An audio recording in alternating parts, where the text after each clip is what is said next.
이게 무슨 말이야? 왜 독일로 오지 않고 한국으로 간다는 거야? 여기 화가 나서 직원들에게 소리를 지르고 있는 남자가 있습니다.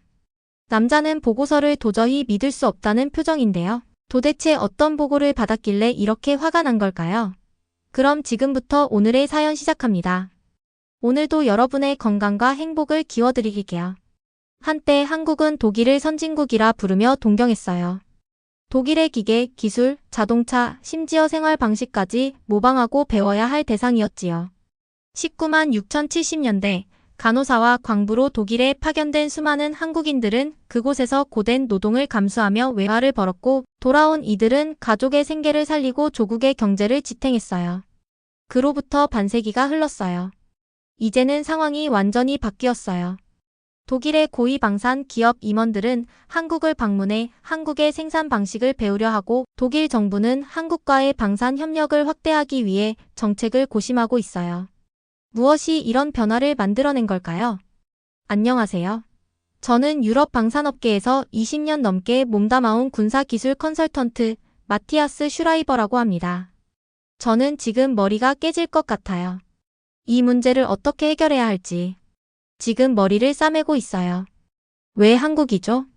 러시아의 우크라이나 침공 이후 독일은 수십 년간 자제해온 재무장에 나섰고 드디어 방산업의 르네상스가 돌아온다고 믿었어요.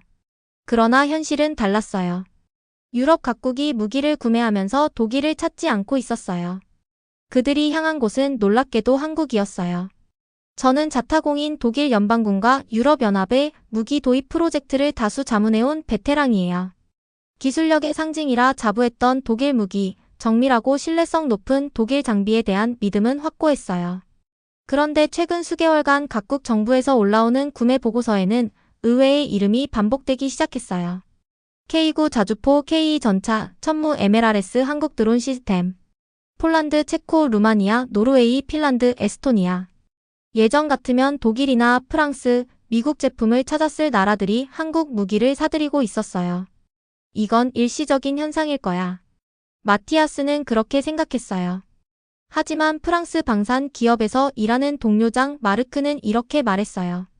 마티아스, 지금 유럽 무기 시장에서 독일은 이미 한국에 밀리고 있어요.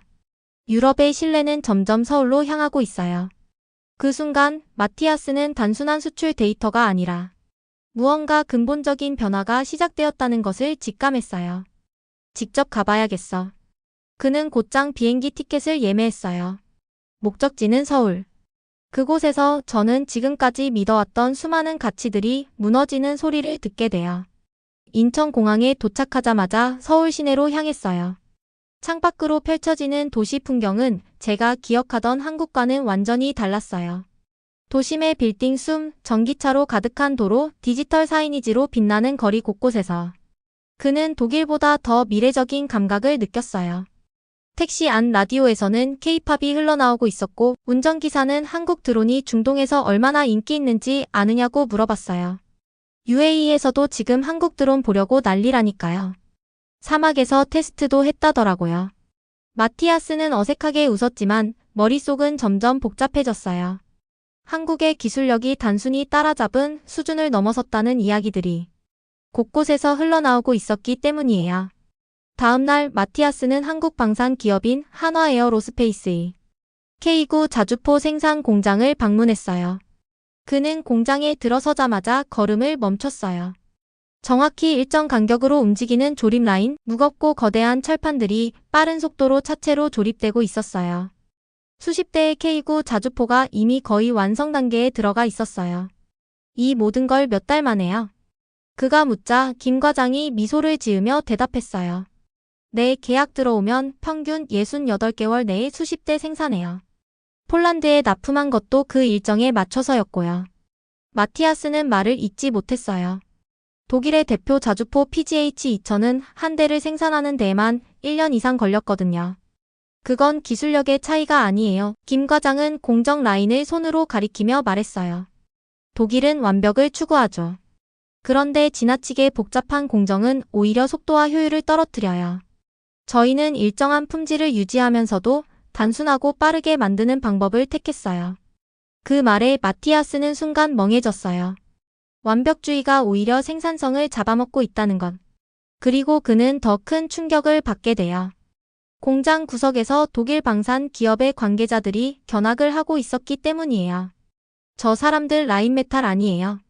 마티아스가 조심스레 묻자 김 과장은 웃으며 대답했어요. 네, 요즘 독일 쪽 임원들 많이 와요. 직접 보고 배우겠다고요. 배운다는 말이 가슴에 박혔어요. 그 말은 독일이 더 이상 선생님이 아니라는 뜻이었어요. 한국이 교과서를 새로 쓰고 있다는 뜻이었지요. 며칠 뒤 마티아스는 독일에서 날아온 한 통의 메시지를 받았어요. 라인메탈, KMW, 그리고 폭스바겐 방산 부문 임원들이 비공식 일정으로 한국을 방문 중이라는 내용이었어요.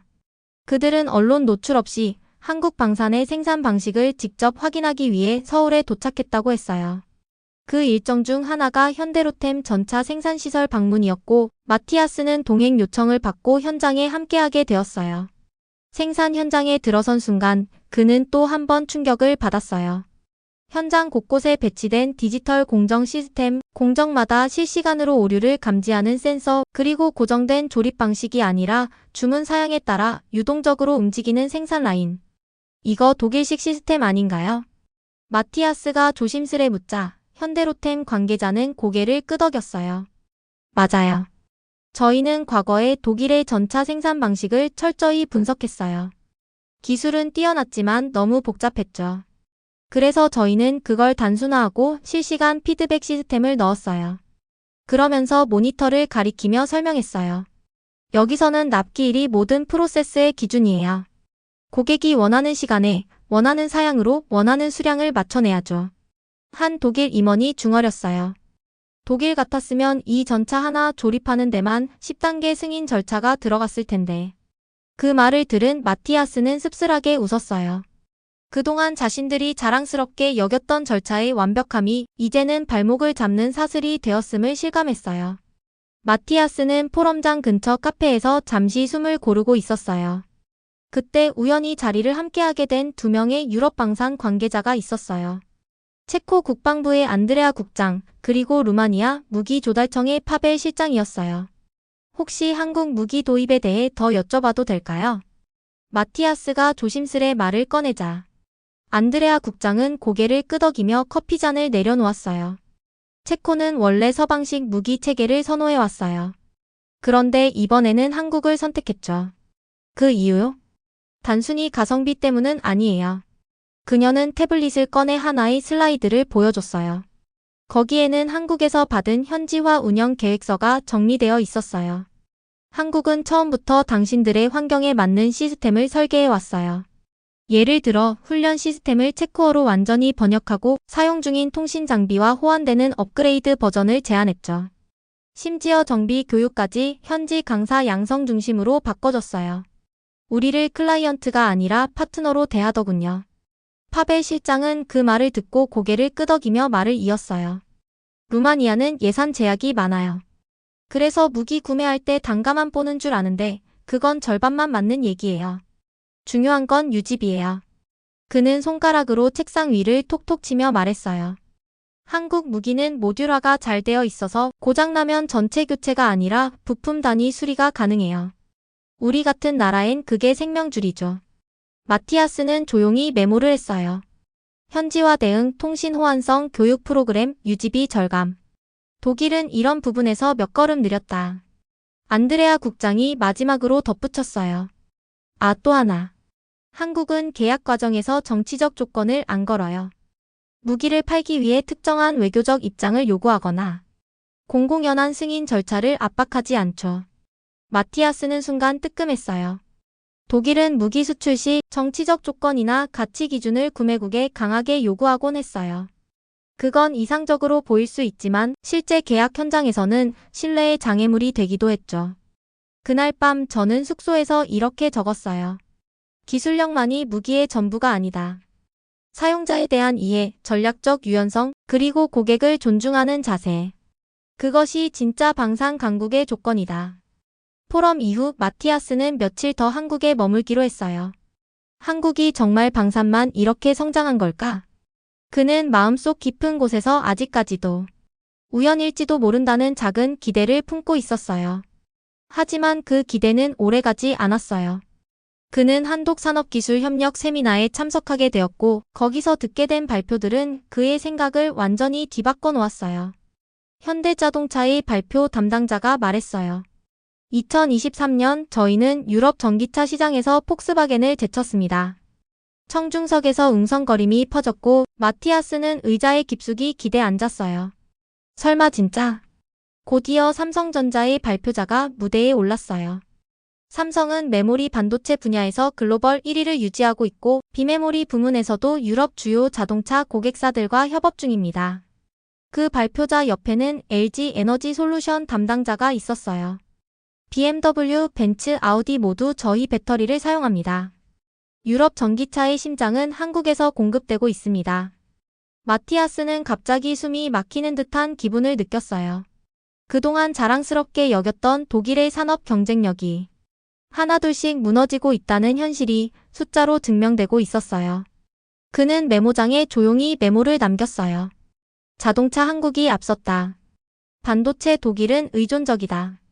배터리 독일 제조사는 한국 없이는 생산 불가. 그는 그 자리에서 BMW 임원과 잠깐 이야기를 나눴어요. 한국 배터리 없으면 전기차 못 만들 정도인가요? 그 임원은 주저없이 대답했어요. 네. 배터리 품질, 납기, 안정성 한국만큼 믿을 수 있는 공급처는 없어요. 지금 독일이 연구해도 기술 격차 좁히는데 5년은 걸릴 겁니다. 마티아스는 머리를 숙였어요. 이건 단순한 산업의 승부가 아니었어요. 국가 시스템과 기술 철학의 차이였어요. 그리고 지금 독일은 그것을 따라잡는 입장이었어요. 한국에서의 며칠간은 마치 영화 같았어요. 기술력, 속도, 유연성, 산업 전반의 연결성까지. 마티아스는 모든 면에서 독일이 한참 뒤처졌다는 사실을 직접 눈으로 보고 귀로 듣고 가슴으로 느꼈어요. 그는 독일로 돌아오는 비행기 안에서 눈을 감은 채 스스로에게 되뇌었어요. 내가 틀렸던 걸까? 베를린에 도착한 그는 곧장 유럽 방산 시장 보고서를 검토하기 시작했어요. 결과는 충격적이었어요. 2024년 하반기 기준 유럽 국가 중 독일 무기 수출을 신규 계약한 국가는 단 2곳뿐이었고 한국은 7개국과 신규 혹은 갱신 계약을 체결한 상황이었어요. 보고서에는 이렇게 쓰여 있었어요. 한국은 기술, 가격, 납기, 유연성에서 경쟁력을 갖추었으며 유럽 국가들이 신속하게 군 현대화를 추구하는 상황에서 독일은 느린 승인 절차와 경직된 공급 체계로 밀리고 있음. 며칠 뒤 저는 독일 국방부가 주관하는 군사 관련 공개 토론 프로그램에 참석하게 되었어요. 패널 토론이 끝난 뒤 방청석에서 한 젊은 청년이 일어섰어요. 왜 우리는 여전히 과거에만 머무르고 있나요? 한국은 납기, 가격, 유지 관리, 심지어 기술력까지 독일을 능가하고 있어요. 이제 우리가 배워야 할 때 아닌가요? 순간 스튜디오가 조용해졌고 그 청년의 말이 회의장을 울렸어요. 저는 조용히 고개를 끄덕였어요. 그는 더 이상 반박할 수 없었어요. 그리고 그 말은 단순한 주장 이상의 의미로 들렸어요. 베를린으로 돌아온 지 일주일 후 마티아스는 국방부 특별자문회의에 참석하게 되었어요. 회의실 안은 어색한 긴장감이 감돌았어요. 국방부 고위 관계자가 첫 슬라이드를 띄우며 말했어요. 이건 올해 독일 방산 기업들의 인력 구조 조정 현황입니다. 화면에는 익숙한 이름들이 떠올랐어요. 라인메탈, KMW, HNSOLDT, NVDA. 그리고 그 옆에는 R&D 예산 15% 삭감, 신규 인력 채용 중단, 생산기지 축소 검토라는 문구들이 적혀 있었어요. 누군가 작게 중얼거렸어요. 이대로 가면 3년 안에 유럽 주도권은 사라지겠군요. 국방부 장관이 마이크를 들었어요. 여러분, 한국이 보여준 방산의 속도와 민첩함은 단순히 생산력의 문제가 아닙니다. 그건 사고방식의 차이, 구조의 차이입니다. 그리고 마이크는 저에게 넘어왔어요. 잠시 눈을 감고 서울에서 겪은 그 모든 장면들을 떠올렸어요. 그리고 조용히 그러나 단호하게 입을 열었어요. 지금까지 독일 방산은 과거의 명성과 자부심에 기대어 왔습니다. 우리는 늘 최고라고 생각했지만 그 착각 속에서 변화와 혁신을 외면해 왔습니다. 한국은 이제 우리가 경쟁해야 할 상대가 아니라 우리가 배워야 할 모델이 되었습니다. 성능, 납기, 가격, 유지보수, 고객 맞춤 생산까지. 그들은 완전한 전략을 갖춘 산업 국가입니다. 회의실 안은 조용했지만 그 조용함은 단순한 침묵이 아니었어요. 인정하고 싶지 않은 진실이 드러났을 때의 정적, 그리고 누군가 먼저 용기 내야만 깨어지는 침묵이었죠. 그날 이후 저는 자신의 커리어 전체를 걸고 변화를 위한 보고서를 준비하기 시작했어요. 이제 독일도 누군가는 첫걸음을 내딛어야 한다고 믿었어요. 마르쿠스 CEO와의 비공식 미팅 이후 저는 단순히 놀라움을 느낀 것이 아니라 내부적으로 큰 결심을 했다는 것이었어요. 며칠 후 그는 라인메탈 본사에서 열린 비공개 전략회의 초청을 받았어요. 비공식이지만 당신이 봤던 걸 우리도 들어야겠어요. 마르쿠스의 말이 덧붙여졌어요. 회의실엔 라인메탈의 기술 담당 임원, 생산관리 총괄, 재무전략가 그리고 새로 영입된 글로벌 혁신 TF 팀장까지 나와 있었어요. 마티아스는 조용히 한국에서 본 현장의 구조, 공정 간소화, 품질 유지 시스템, 고객 맞춤형 대응 전략을 설명했어요. 그가 설명을 마치자 정적이 흘렀어요. 기술 담당 임원이 물었어요. 그럼 지금 우리가 갖고 있는 5단계 승인 체계는 거의 무의미한 거로 봐도 된다는 겁니까? 마티아스는 잠시 망설이다 고개를 끄덕였어요. 품질을 위한 체계여야지 체계를 위한 체계는 아니니까요. 마르쿠스는 의자를 뒤로 젖히며 입을 열었어요.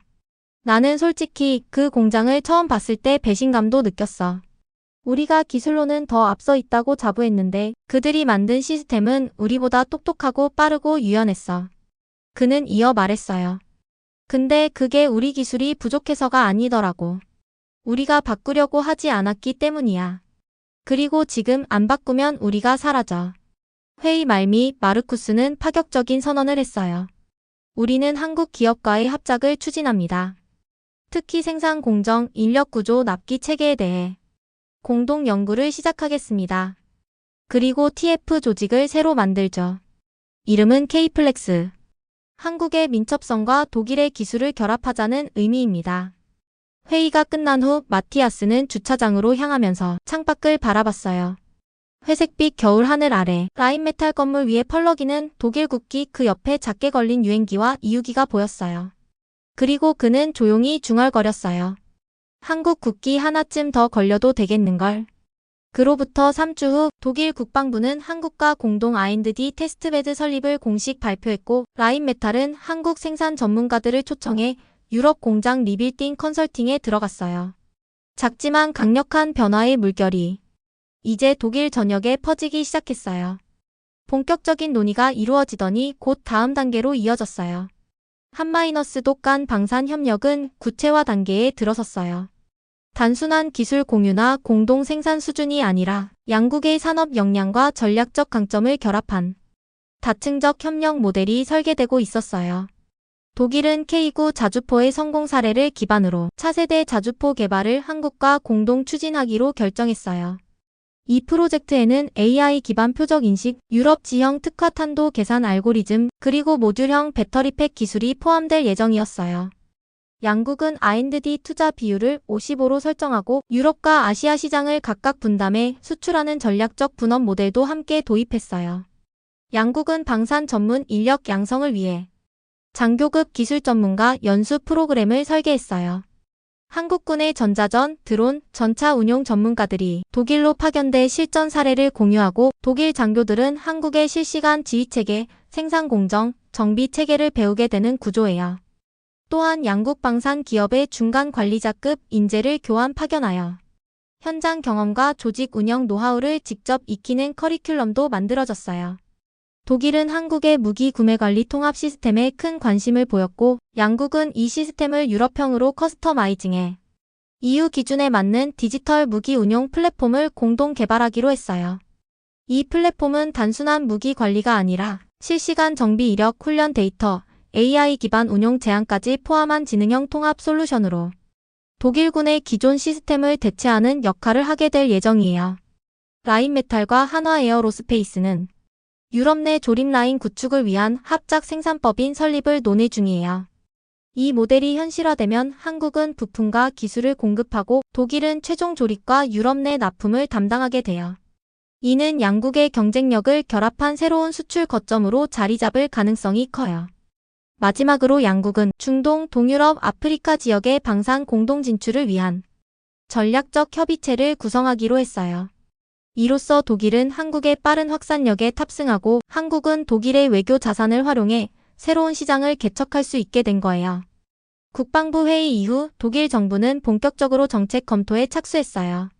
며칠 뒤 베를린의 한 기자회견장에서 국방부 장관은 조심스럽지만 명확하게 발표했어요.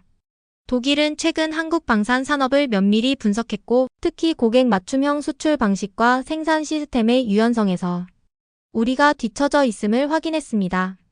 오늘부터 독일은 한국과의 전략적 협력 강화를 추진할 것입니다. 순간 기자들의 셔터 소리가 방 안을 가득 메웠어요.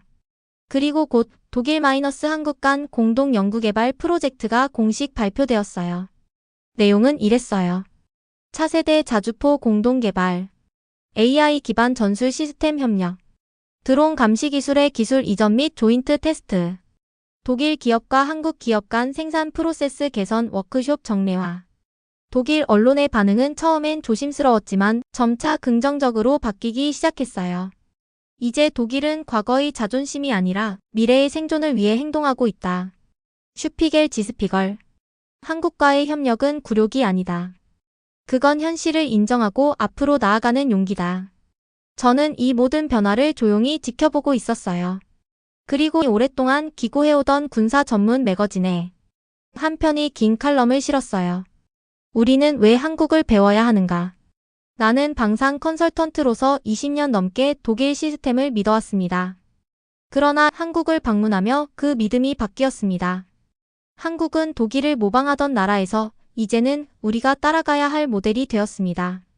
무기 성능뿐 아니라 납기, 가격, 유지관리, 고객 대응까지. 나는 한국이 보여준 방산 모델을 보며 독일이 반드시 배워야 할 4가지 요소를 정리했습니다. 첫째는 유연한 고객 맞춤형 설계 방식, 둘째는 디지털 기반 생산 효율화, 셋째는 공정 간소화를 통한 납기 단축, 마지막으로 정치적 간섭 없는 기술 외교 전략입니다. 한국은 무기 하나를 파는데 그치지 않았습니다. 고객의 전략 환경을 분석하고 현지 인력 교육과 정비 체계까지 통합적으로 설계해 하드웨어 운영 시스템 신뢰를 수출한 것입니다. 독일이 이 흐름을 따라잡기 위해선 단순한 생산성 향상만으로는 부족합니다. 전략적 사고의 패러다임 전환이 필요합니다. 그 첫걸음은 우리가 더 이상 기술 강국이 아니라는 현실을 냉정하게 받아들이는 데서 출발해야 합니다. 지금 이 시점에서 독일이 할 수 있는 일은 분명합니다. 한국과의 협력을 통해 기술적 자존심을 지키는 대신 산업적 생존 전략을 다시 짜야 합니다. 칼럼이 공개된 후 뜻밖의 연락을 받게 되었어요. 그건 주한 독일 대사관을 통해 전달된 한 통의 짧은 메시지였어요. 보낸 사람은 손종욱 주독일 한국 대사였어요. 독일이 한국을 배우겠다는 결단을 내렸다는 소식 진심으로 반갑습니다. 한국은 항상 독일의 친구였습니다. 이제 두 나라는 경쟁을 넘어 상생으로 나아갈 수 있습니다. 독일의 부활, 그 여정에 한국이 함께하겠습니다. 저는 그 메시지를 천천히 읽고 자신도 모르게 미소를 지었어요. 처음 서울로 향했던 그 순간 가슴 속에 품었던 혼란과 자존심은 이제 연대와 존중이라는 이름으로 바뀌어 있었어요. 그는 다시 비행기 티켓을 예매했어요. 이번엔 출장 목적이 아니었어요. 그저 그 변화를 시작하게 해준 곳에 고마움을 전하고 싶었을 뿐이에요. 그날 이후 한국과 독일은 단순한 무기 수출국과 구매국이 아니게 되었어요. 그들은 공동개발 파트너, 산업혁신 동반자, 그리고 기술을 통해 가치를 나누는 친구가 되었어요. 기술은 결국 사람을 위한 것이고 사람을 잇는 기술이야말로 진짜 경쟁력이라는 걸 두 나라는 이제 함께 깨닫기 시작한 거예요. 배움은 약함이 아니라 성장의 시작이에요. 그리고 그 시작은 서울 어느 공장의 조용한 생산 라인에서 또 한 번의 독일 혁신으로 이어지고 있었어요. 오늘도 귀한 시간 내주셔서 감사합니다. 다음에 더 재미있는 사연을 여러분께 전달해 드리도록 하겠습니다. 지금까지 감동까치였습니다. 영상이 마음에 드셨다면 구독과 좋아요 부탁드리겠습니다.